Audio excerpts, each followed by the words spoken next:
राधे राधे, हरे कृष्णा। कैसे हो आप सभी लोग? आशा करती हूँ आप सभी परम मंगल में होगे, स्वस्थ होगे, अच्छे होगे। आज की वीडियो बहुत बहुत बहुत ज्यादा इंटरेस्टेड होने वाली है।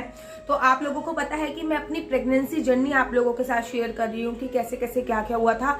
आज की वीडियो है कि प्रेग्नेंट होने से पूर्व ही मुझे बाके बिहारी लाल ने, मेरे कान्हा ने, मेरे कन्हैया ने मुझे कुछ कुछ संकेत देने चालू कर दिए थे। क्या क्या संकेत थे ये आज वही बताऊंगी, और साथ में आपको ये भी बताऊंगी जो ये मैंने प्रेगनेंसी कंसीव किया है ये मैं श्रीधाम वृंदावन से कंसीव करके लेके आई हूँ। क्योंकि मैं चाहती थी कि जो वृंदावन धाम है, जो ब्रज भूमि है, मैं जब भी आंखें बंद करती हूँ ना, मैं खो जाती हूँ ब्रज भूमि में। मेरे को सब कुछ याद आता है, वो कुंज गलियां, वो परिक्रमा करता हुआ मार्ग, वो काली देह, वो बाके बिहारी जी की आंखें, वो राधा वल्लभ। मतलब छोड़िए, वापस आइए। मैं तो अगर मेरे को ऐसा लगता है कि मैं अगर आंखें बंद कर लूं तो मैं उसमें मेडिटेशन में ही चली जाती हूँ, सीधा भगवान के ध्यान में चली जाती हूँ। तो आज मैं आप लोगों को बताऊंगी कि मैं पहले तो एक बार मैं आपने ये कंसीव किया है। आप लोगों को पता ही है कि मैं प्रेग्नेंट हूँ और इस प्रेगनेंसी की जर्नी मैं आप लोगों के साथ शेयर कर दूं, ताकि अगर आप लोग भी कंसीविंग का सोच रहे हैं तो शायद कुछ मेरे से आइडिया ले सकें। क्योंकि मैं श्रीधाम वृंदावन से ये कंसीव करके लेके आई हूँ, और क्यों लेके आई हूँ, क्या रीजन है, वो मैं आज आप लोगों को बताने जा रही हूँ। एक बार की बात है, सबसे पहली बात मैं आप लोगों को बताती हूँ कि शादी के 2 साल बाद हम लोगों ने फर्स्ट टाइम ट्राई किया था बच्चा करने के लिए। और जब हम लोगों ने फर्स्ट टाइम ट्राई किया तो मैंने पंचांग देखा, और पंचांग देखने के बाद मैंने एक शुभ मुहूर्त निकाला कि भैया इस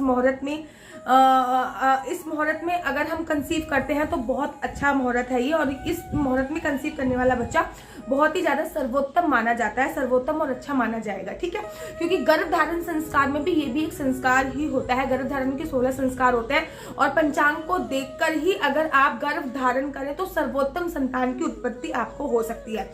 और मैं ये भी चाहती थी कि जो मैं कंसीव करूं वो मैं श्रीधाम वृंदावन से कंसीव करूं। मैं चाहती थी कि जो मैं कंसीव करूं वो मैं श्रीधाम वृंदावन से ही कंसीव करूं। मेरी जो गोद भरे भगवान जी, मैं वृंदावन से कन्हैया जी को, राधा रानी को या फिर किसी भी साधु संत को कंसीव करके लेके आऊं। क्योंकि श्रीधाम वृंदावन में बहुत ज्यादा पुण्य आत्माएं जन्म लेती हैं। श्रीधाम वृंदावन एक ऐसी धरती है जिसमें बोला भी जाता है कि अगर श्रीधाम वृंदावन में आपका जन्म हो गया ना तो आपका जीवन सफल हो जाएगा। जन्म होने के साथ साथ मैं चाहती थी कि कंसीव भी वृंदावन से हो और जन्म भी वृंदावन में ही हो, ऐसा मेरी दिली तमन्ना थी। तो मैंने पंचांग देखने के बाद ये बात मैं आप लोगों को बता रही हूँ अप्रैल 2021 की, कि अप्रैल 2021 में मैं श्रीधाम वृंदावन में गई थी, और इसी पर्पज से गई थी कि ये मुहूर्त बहुत अच्छा है, उसके बाद फिर चतुर्मास प्रारंभ हो जाएगा। तो अभी अगर कंसीव कर लेते हैं तो ऐसे ऐसे करके इस डेट तक बच्चा उत्पन्न हो जाएगा, संतान उत्पन्न हो जाएगी। तो हम लोग बड़ी प्लानिंग के साथ गाजियाबाद से श्रीधाम वृंदावन के लिए गए थे, और पंचांग देखने के बाद ही वृंदावन के लिए गए थे। लेकिन अनफॉर्चुनेटली 1 महीने के बाद मुझे पता चला कि नहीं, ऐसा कोई प्रोसीजर नहीं हुआ, मैंने कंसीव नहीं किया। डेट मेरी आ गई थी तो ऑब्वियसली बात है कंसीव हमने नहीं किया। उसके बाद फिर चतुर्मास, अगले महीने से चतुर्मास प्रारंभ हो गया था, फिर हमने कंसीविंग के लिए ट्राई ही नहीं करा। उसके बाद जब चतुर्मास खत्म हुआ तो देन हमने कंसीविंग के लिए ट्राई किया, वो गाजियाबाद में ट्राई किया था दिसंबर में।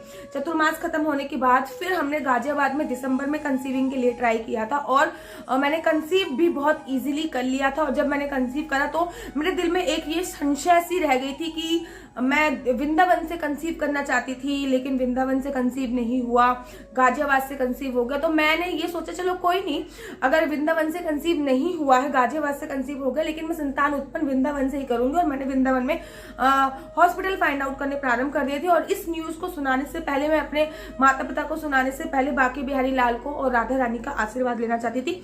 लेकिन जब मैं राधा रानी का आशीर्वाद लेने के लिए गई थी तो मिस कैरेज हो गया था वृंदावन में ही। और ये स्टोरी मैं आप लोगों को बता चुकी हूँ। अगर आपने ये वाली स्टोरी नहीं सुनी है तो मैं एंड ऑफ स्क्रीन पे लगा दूंगी, आप ये वाली स्टोरी जाके सुन लीजिएगा कि दिसंबर में कंसीव करने के बाद कैसे मैं राधा रानी के दर्शन करने के लिए गई थी उसी मंथ में, और उसी मंथ में मिसकैरेज हो गया था। और राधा रानी के मंदिर के ठीक नीचे ही मिसकैरेज हुआ था। ये अगर आपने वीडियो नहीं देखी है तो जाके देख सकते हैं। इनफैक्ट मैंने ये वीडियो अब बनाई है जब मैं दूसरा कंसीव कर चुकी हूँ, और वो कंसीविंग के बाद दूसरा कंसीव कर चुकी हूँ। बाके बिहारी जी, आपकी मन की इच्छा जरूर और जरूर जरूर पूरी करते हैं। आज की वीडियो का टॉपिक कुल मिलाकर बस यही है।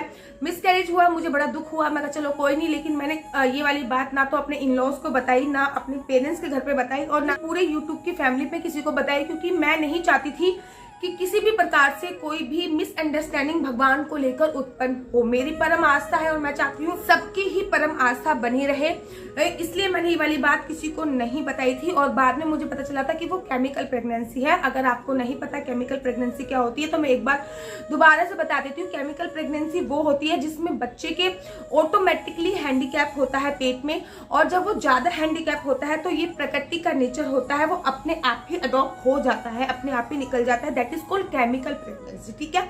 अगर वो ज्यादा हैंडीकैप होता है, हाथ पैर कुछ ज्यादा ही खराब होते हैं, तो ये प्रकृति का नियम है कि वो केमिकल प्रेगनेंसी में गिना जाता है और वो अपने आप ही अडॉप्ट हो जाता है। 6 वीक के बाद ये प्रोसीजर स्टार्ट हो जाता है। तो मेरा 6 वीक में मैं बरसाने गई थी और बरसाने में वहाँ पे मेरा मिसकैरेज हुआ था। उसके बाद मैं गाजियाबाद आ गई, बात वहीं पे खत्म हो गई थी। दिसंबर में मैंने कंसीव किया था गाजियाबाद से, और जनवरी में मेरा श्रीधाम वृंदावन में मिसकैरेज हो गया था। रीजन चाहे कुछ भी रहा हो मुझे नहीं पता, लेकिन जब डॉक्टर से मैंने इस बारे में कंसल्ट किया तो उन्होंने मुझसे यही बोला था कि वो केमिकल प्रेगनेंसी है। और मैंने 1-2-3 डॉक्टरों से नहीं, मैंने गाजियाबाद वाले, मैंने दिल्ली से और वृंदावन, तीन जगह के डॉक्टर से ये अच्छी खासी बात मैंने कंसल्ट करी थी। उसके बाद फिर मैं 1 महीने का मेरी नंद की शादी थी, तो मैं उस महीने श्रीधाम वृंदावन नहीं गई और डॉक्टर ने भी हमें गैप लेने के लिए बोला था। अराउंड 1 मंथ था, क्योंकि उसने कहा था कि अगर नॉर्मल मिसकैरेज होता तो आप 3 महीने तक का गैप ले सकते थे, लेकिन सिंपल मिसकैरेज है तो आप कम से कम 1 महीने का गैप तो ले लीजिए।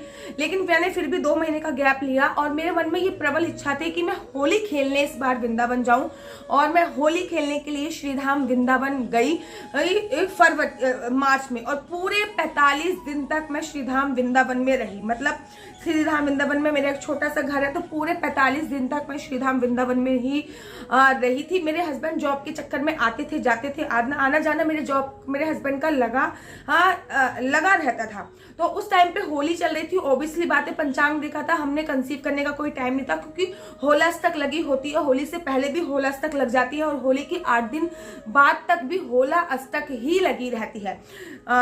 हम होली खेले, मैं और मेरे हस्बैंड होली खेलने बरसाने गए। हमने लड्डू होली खेली, हमने लठमार होली खेली, बाकी बिहारी जी के मंदिर में होली खेली, और उसके बाद हम वापस आ गए और मैं अपने वृंदावन वाले घर में रह गई थी, क्योंकि मेरे को रंग पंचमी सेलिब्रेट करने के बाद ही मेरे को गाजियाबाद जाना था। वो गाजियाबाद आ गए थे क्योंकि गाजियाबाद अपने वर्क के सिलसिले से उनको 1 हफ्ते के लिए बाहर जाना था।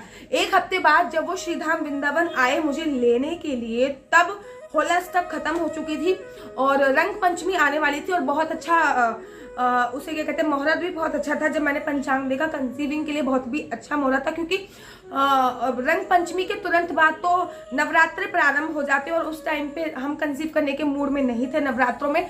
तो हमने सोचा कि एक बार फिर से ट्राई कर लेते हैं, और हमने उस दिन मतलब होलाअष्टक खत्म होने के बाद, होलाअष्टक खत्म होने के बाद हमने कंसीविंग के लिए एक बार श्रीधाम वृंदावन में दोबारा से ट्राई किया। कोई चांसेस नहीं थे कि होएगा नहीं होएगा, बस ऐसे ही ऑटोमेटिकली ट्राई करने की कोशिश करी कि चलो एक बार ट्राई कर लेते हैं। और हमने ट्राई किया और फिर हम उसके बाद घर पे आगे रंग पंचमी सेलिब्रेट करी हमने 1-2 दिन बाद।